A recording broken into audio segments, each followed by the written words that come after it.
एक तरफ भारत है जहां लोग जनसंख्या से परेशान हैं। यहाँ युवाओं को लिव इन रिलेशनशिप में रहने से मना किया जा रहा है। यहाँ अभियान चलाकर लोगों को कैसे जनसंख्या को कंट्रोल करना है उसकी सीख दी जाती है।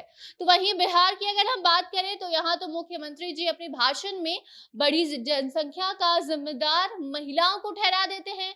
तो कभी पुरुषों को गलत बताते हुए महिलाओं को जनसंख्या कैसे कंट्रोल करना है, बच्चे कैसे पैदा करने हैं, कब नहीं करने हैं, इसकी जानकारी देने लग जाते हैं। तो वहीं दूसरी ओर एक ऐसी सरकार है जो अपने यहाँ के युवाओं को रोमांस करने के लिए कह रही है। ये बयान सामने आया है जहां देश के युवा को रोमांस सीखने को कहा जा रहा है।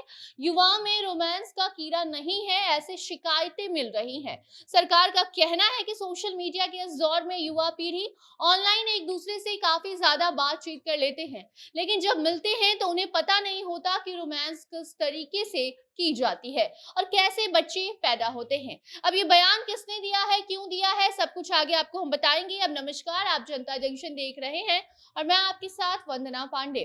भारत में जनसंख्या इतनी ज्यादा हो गई है कि अब जागरूकता कार्यक्रम के द्वारा लोगों को जनसंख्या कंट्रोल करने के लिए सीख दी जा रही है। संबंध बनाने वक्त किन चीजों का ध्यान रखना चाहिए, ऐसी निजी बातें बताई जाती हैं। वहीं दूसरी तरफ जापान के एक नेता ने अपने भाषण में ये दावा कर दिया है कि उनके देश में शादी और जन्म दर में काफी ज्यादा गिरावट देखी जा रही है और उसके पीछे की वजह उन्होंने अपने देश के युवाओं को बताया है। नेताजी का कहना है कि युवाओं के अंदर अब रोमांस का कीड़ा नहीं पनप रहा है। दिन ब दिन रोमांस करने की दिलचस्पी इनकी खत्म हो चुकी है। युवाओं को रोमांटिक कैसे होना है ये पता नहीं है और युवाओं का रोमांटिक नहीं होना देश को नुकसान पहुंचा रहा है। उनका कहना है कि लोगों को लगता है कि महंगाई के कारण अपना परिवार आजकल के युवा नहीं बनाना चाहते हैं, तो ऐसा बिल्कुल भी नहीं है। नेताजी ने अपने बयान में युवाओं के हार्मोन पर भी अब सवाल उठा दिया है। जी हाँ, देश के युवा अच्छे कपल या अच्छे लवर साबित नहीं हो रहे हैं, इसीलिए बच्चे नहीं कर पा रहे हैं। उन्होंने जापानी लोगों की रोमांटिक क्षमता के ऊपर सवाल खड़ा करते हुए कहीं ना कहीं युवाओं के ऊपर अभद्र टिप्पणी की है।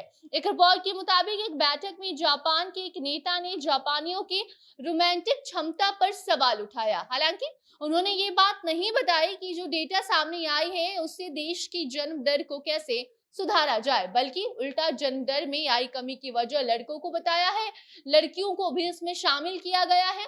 युवा पीढ़ी बच्चे पैदा करने के लिए इसलिए सक्षम नहीं है क्योंकि अब वो रोमांस करना नहीं चाहते, जबकि सरकार बच्चे पैदा करने के लिए पैसे देती है। अब ऐसी टिप्पणी के बाद आपको हम जापान का वो डेटा बताते हैं जिससे जनसंख्या वृद्धि और आई कमी के बारे में आपको बात पता चल सकेगी। तो बता दें कि जापान की कुल जनसंख्या करीब 12.70 करोड़ है, जिसमें करीब 27% 65 वर्ष से ज्यादा आयु के लोग शामिल हैं। ये अनुमान है कि 2050 तक जापान की आबादी में करीब 36% और साल 2060 तक 40% बूढ़े लोग शामिल होंगे। साल 2010 से लेकर 2015 के बीच जापान की आबादी में करीब 10 लाख की कमी आई थी, जिसका कारण बच्चों की जन्म दर में गिरावट को बताया जा रहा है। लेकिन अब हाल ही में जापान के एक नेता ने दावा किया है कि देश में शादी और जन्म दर में गिरावट का कारण युवाओं की रोमांस में दिलचस्पी का कम होना है। बाकी आपको हम ये भी बता दें कि जापान सरकार बच्चे पैदा करने के लिए पैसे देती है। भारत में जहां एक तरफ केंद्र सरकार जनसंख्या नियंत्रण कानून को लेकर पूरे देश में लागू करने पर सोच विचार करते रहती है, तो वहीं जापान सरकार ने अपने यहाँ लोगों को ज्यादा से ज्यादा बच्चे पैदा करने के लिए प्रोत्साहित कर रही है। यहाँ तक कि जापान सरकार बच्चे पैदा करने वाले माता पिता को लाखों रुपए देने को भी तैयार है। जापान सरकार नए माता पिता बने लोगों को 2 लाख रुपए सीधे उनके अकाउंट में भेजती है। जी हाँ, सरकार ये राशि माँ बाप को child birth and child care के नाम पर उनके अकाउंट में दिया करती है। इतना ही नहीं बल्कि इस राशि को आगे बढ़ाने का भी प्लान जारी है।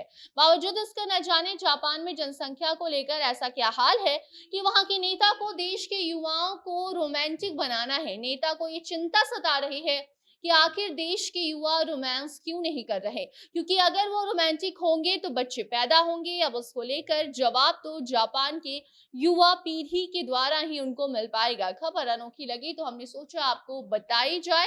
बाकी अब आपकी इस पर क्या प्रतिक्रिया है, कमेंट बॉक्स में आप भी बता ही दीजिए। बाकी अन्य खबरों के लिए बने रहे जनता जंक्शन के साथ। कैमरे के पीछे थे विशाल और मैं थी आपके साथ वंदना। धन्यवाद।